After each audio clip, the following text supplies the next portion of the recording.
ইসলাম কোন ধর্মের নাম না। আল্লাহ যদি সংসদে যাওয়ার তৌফিক দেয় সেদিন অনেক কথাই বলা হবে।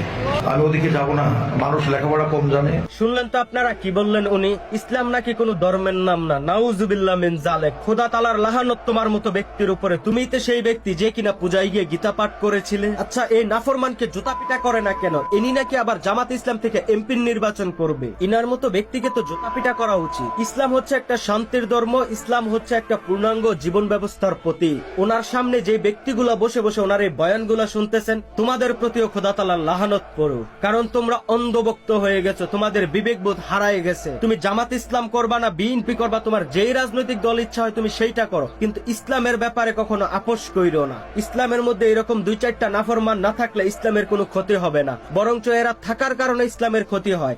ইসলামের লেবাস পরে এরা ইসলামের ক্ষতি করতেছে। রাজনীতি করবা রাজনীতির মতো, ইসলামকে ছোট করে কোনো রাজনীতি হবে না। সর্বশেষে একটা কথা বলি, আমার কথাটা হয়তো অনেকের কাছে পছন্দ হবে না, তবে কথাটা বাস্তব।